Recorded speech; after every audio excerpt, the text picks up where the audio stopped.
दोस्तों दोस्तों आज हम एक ऐसे टॉपिक पर बात करेंगे जो एक अत्यंत महत्वपूर्ण विषय है। हम आज के इस दौर में जो जी रहे हैं जीवन, तो इसमें कहीं न कहीं हम अपने संबंधों पर ध्यान देना छोड़ देते हैं या उन्हें एकदम से त्याग देते हैं या किसी भी कारण से हम उनसे दूर होते हैं। तो एक लाइन मैंने पढ़ी थी जो बहुत अच्छी लगी है कि आप जिस पर ध्यान देना छोड़ देंगे, उसका नष्ट होना स्वाभाविक है। ये चाहे फिर कोई भी संबंध हो आपका, चाहे वो दोस्ती का हो, चाहे माता-पिता का हो, चाहे बच्चों का माँ-बाप से हो या भाई-भाई का हो, बहन-बहन का हो या बहन-भाई का हो या किसी भी तरीके का हो, ठीक है? तो ये बात हकीकत है। हम जिस पर ध्यान देना छोड़ देंगे वो एक समय पर आ कर के कहीं न कहीं वो संबंध, वो रिश्ता हमारा टूट जाएगा, ख़त्म हो जाएगा और उसका जैसे कि कुछ समय का जो जीवन था वो ही नष्ट हो गया है। तो इस तरीके से हमारे ये जो रिश्ते हैं एकदम मुरझा चुके हैं। जैसे कि पेड़-पौधों में पानी डालते हैं ताकि वो हरे-भरे रह सकें, ऐसे ही हमारे संबंध जो भी हैं उनको भी हम अगर स्नेह के प्यार से स्नेह से प्यार से नहीं सींचेंगे तो ये कहीं न कहीं मुरझा जाएँगे और धीरे-धीरे इनका जीवन ही नष्ट हो जाएगा।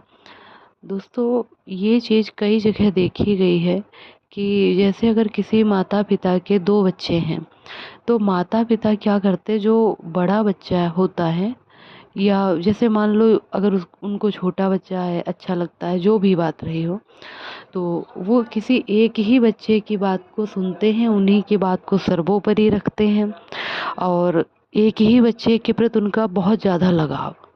हालाँकि ऐसा कहा जाता है कि नहीं, माता-पिता सभी बच्चों को बराबर-बराबर प्यार करते हैं। जैसे 9 महीने माँ ने पेट में उसको रखा तो अगले बच्चे को भी पेट में 9 महीने ही रखा है, उतना ही कष्ट सहा है, उतना ही इंतज़ार हुआ उसका।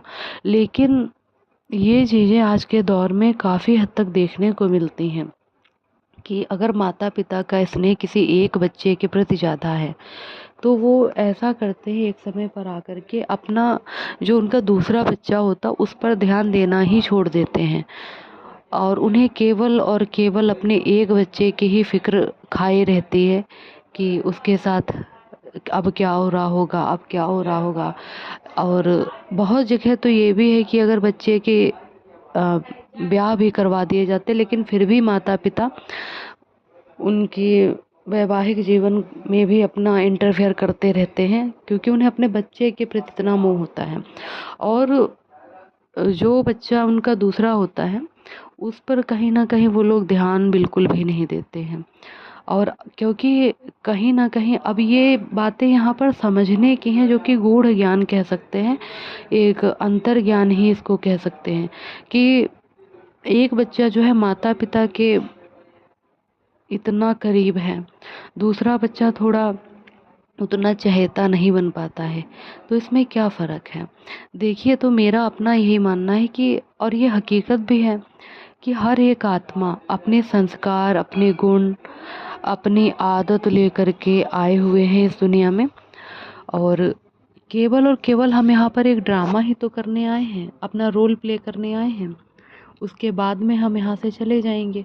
तो हर एक आत्मा तो अलग है, शरीर भले उनका माता-पिता के द्वारा दिया गया है, लेकिन जो आत्मा है, जो उसका जीवन का उद्देश्य है, वो तो अलग ही है। तो कहीं न कहीं अगर दूसरा बच्चा जागृत है, जागृत अवस्था में है, उसकी आत्मा जागृत है, उसने जीवन के यथार्थ को समझ लिया है इस दुनिया में आकर के। अगर वो सच्चाई के प्रति जागरूक हो गया है, उसे पता है कि क्या सही है और क्या गलत है। क्योंकि उसे लोगों की हाँ में हाँ मिलाना नहीं आता, उसे भेड़-चाल चलना नहीं आता, उसे अपने जीवन के निर्णय जो होते हैं, उसे विश्वास रहता है कि ये मेरे जीवन का जो निर्णय है, ये उचित है। तो कहीं न कहीं ये भी एक भाव होता है माता-पिता का, ये जो मेरा दूसरा बच्चा है, ये आज्ञाकारी नहीं है, इसलिए इस पर उस पर से पूरा अपना वो ध्यान ही हटा लेते हैं।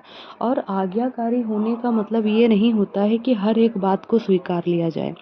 फिर आज के समय में ये भी होता है कि नहीं, माता पिता हैं तो उनकी हर एक बात सही ही होगी, ऐसा ज़रूरी नहीं है। देखिए, कभी कभी छोटे बच्चे भी हमें इतना कुछ सिखा देते हैं जो बड़े बड़े ज्ञानी और महात्मा भी नहीं सिखा पाते हैं।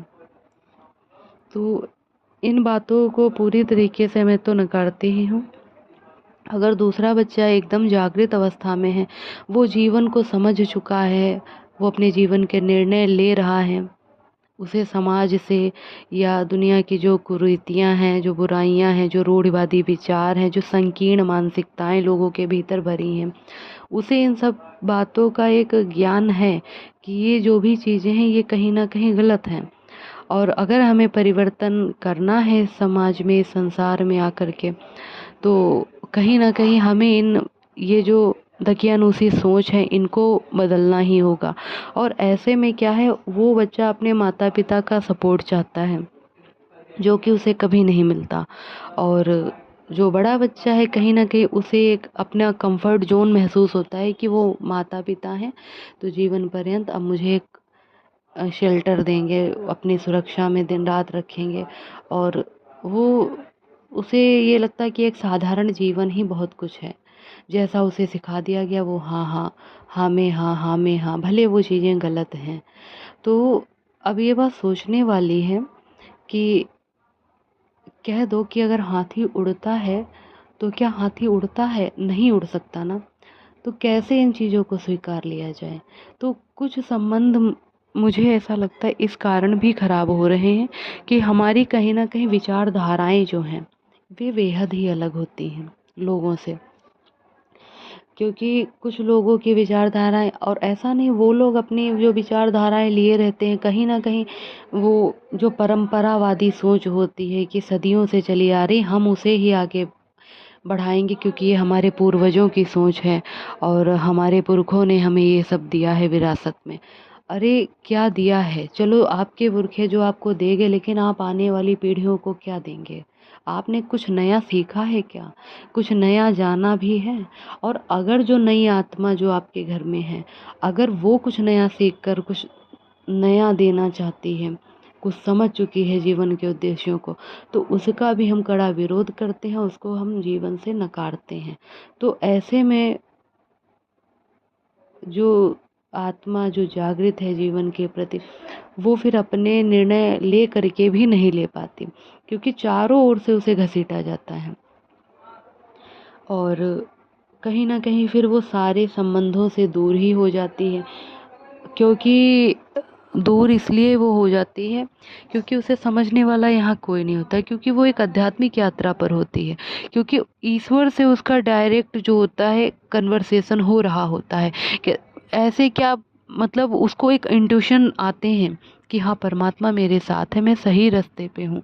और जो व्यक्ति सही रास्ते पे होता है उसे विरोध तो मिलना, फिर ये तो बात है, उसे विरोध तो मिलेगा ही मिलेगा। मीराबाई जी का जीवन देख लीजिए, उन्हें कितना संघर्ष मिला, कितना कड़ा विरोध मिला उन्हें अपनों से ही। सोचिए कितना बहुत ज़्यादा दर्दनाक जीवन एक जिया उन्होंने, लेकिन फिर भी उन्होंने परमात्मा का साथ नहीं छोड़ा। क्या उन्हें लोगों ने बुरा नहीं कहा होगा? क्या उन्हें लोगों ने तरह तरह की बातें नहीं कही होंगी? लेकिन फिर भी वो अपने जीवन के प्रति जागृत थी, ईश्वर में उनकी आस्था थी, भजन गायन करती थी और ईश्वर के प्रति ही लिखा करती थी।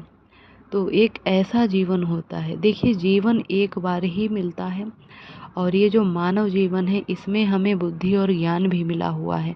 हम सोचें और समझें कि हम क्या सही कर सकते हैं और क्या नहीं, और कैसे हम छोटा छोटा परिवर्तन कर सकते हैं जो कि सबके लिए भला हो। कुछ ना कुछ ऐसे कार्य करने चाहिए जो सबके कल्याण के लिए हो, हमारे स्वार्थ के लिए ना हो, भले ही हमें कितना कष्ट मिल जाए। क्योंकि नाम उसी का लिया जाता है जो कुछ अच्छा देकर जाता है। एक साधारण जीवन जी करके जो जाते हैं, कितना एक आस पड़ोस में लोग कहेंगे उनका व्यक्तित्व अच्छा था, बहुत ही रूढ़वादी सोच के थे। अरे बड़ी ही दकियानूसी सोच के लोग थे। एक इस तरीके से आपके प्रति बातें कही जाएंगी जाने के बाद इस दुनिया से, या फिर आप एक ऐसा जीवन जीना चाहेंगे जो लोग कहें कि हाँ उनका व्यक्तित्व कैसा था, उन्होंने समाज में सच्चा परिवर्तन लाया। जैसे कि हमारे महापुरुषों को ले लीजिए, कितना ही उन्होंने संघर्ष सहा। भगत सिंह ने कितना ही संघर्ष सहा। सरोजनी नायडू को ले लीजिए, कितने कितने आप लेखक या कवि, कितनों को भी जीवन परिचय आप सबका देख लीजिए। महात्मा गांधी जी का जीवन देख लीजिए, बहुत सारा संघर्ष, अथाह संघर्ष। जैसे कि एक पल कभी इनके भी जीवन में इनको लगता होगा कि जीवन से ज़्यादा तो मृत्यु ही अच्छी है, लेकिन ये लड़ते रहे, जीवन में कुछ अच्छा करने के लिए लड़ते रहे। और इनके भी परिवार में ऐसा नहीं था कि विरोध विरोध नहीं हुआ होगा। कई भाई बहन ये लोग भी रहे होंगे, और कहीं ना कहीं वो बच्चे अच्छे माने जाते होंगे जो एकदम ही आज्ञाकारी और एकदम मौन होकर के रहते होंगे। लेकिन जिन्होंने कड़ा विरोध किया उन बातों का, जो कि दकियानूसी बातें हैं, तो उन्हें संघर्ष सहना ही पड़ा। लेकिन उन्हें कहीं ना कहीं ये समझ आ चुका था कि वो एक परिवार के लिए नहीं बने हैं। उनका ये जीवन ही समाज कल्याण के लिए बना है, उनका ये जीवन ही पूरे संसार के लिए है। क्योंकि उन्हें किसी को रिजल्ट नहीं देना था, यहाँ के लोगों को उन्हें रिजल्ट देना था भगवान को, कि जब मैं भगवान के यहाँ जाऊँगा तो मैं बताऊँगा कि ये परिवर्तन मैंने आपके इशारों से किया है ईश्वर। और माता पिता जन्म ही तो देते हैं धरती पर, जन्म के साथ ही होते, कर्म के नहीं। और कर्म केवल अपने ही द्वारा निर्मित किए जाते हैं। आप जैसा कर्म करेंगे वैसा ही आपका जीवन बनेगा। और जब हम इन रिश्तों पर ध्यान नहीं देते हैं, अगर कोई व्यक्ति विरली सोच का है, मैं इतना ही कहना चाहूँगी, या किसी भी परिवार में कोई बच्चा विरली सोच का है, तो उसका कहीं ना कहीं उसकी बातों को सुनना शुरू कीजिए, उसकी बातों को समझना शुरू कीजिए। क्या पता उसकी जो सोच है वो सच में बहुत ही अच्छी हो। आपकी सोच भले उसकी सोच से ना मिलती हो, लेकिन कुछ तो उसने अलग विचार लगाए, कुछ तो उसने अलग सोचा, कुछ तो उसने हटके सोचा।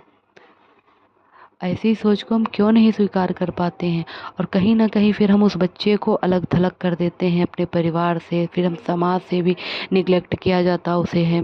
फिर उसे लगता है कि एकदम चारों तरफ से वो अकेला किया जाता है। लेकिन कहीं ना कहीं ऐसे में परमात्मा की जो एक शरण होती है वो उस व्यक्ति को, उस बच्चे को मिलती रहती है।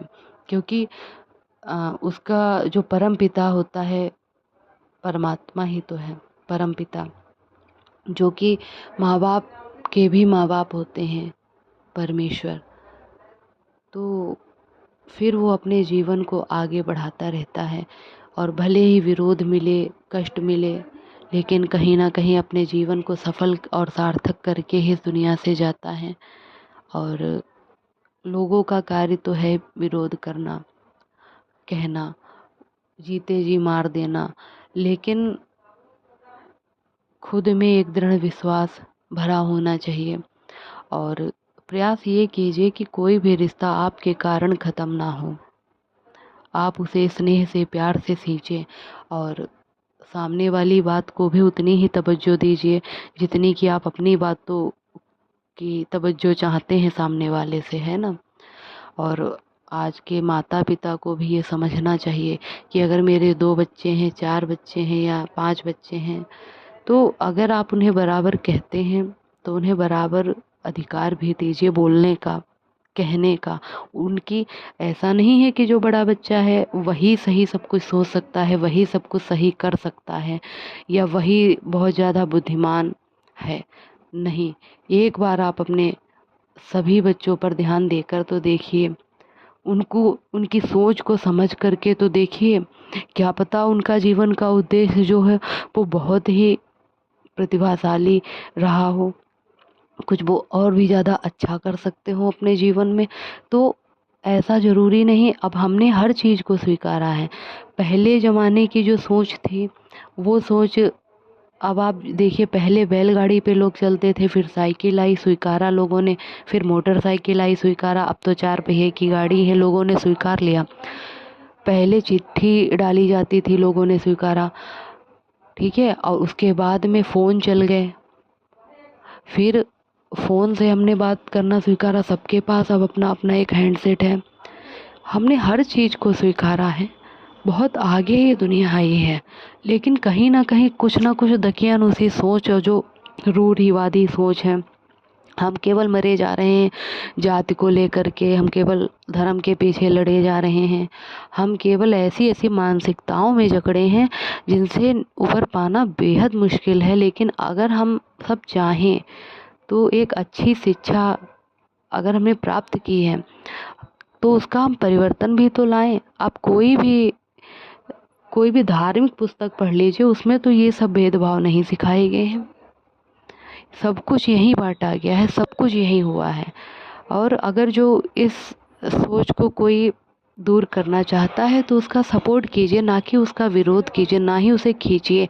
आप कभी ये मत भूलिएगा कि ये सब आप ही के अंडर में आत्माएं आ गई हैं इस धरती पर, आपके द्वारा आई हैं इस धरती पर, लेकिन आपके लिए नहीं आई हैं।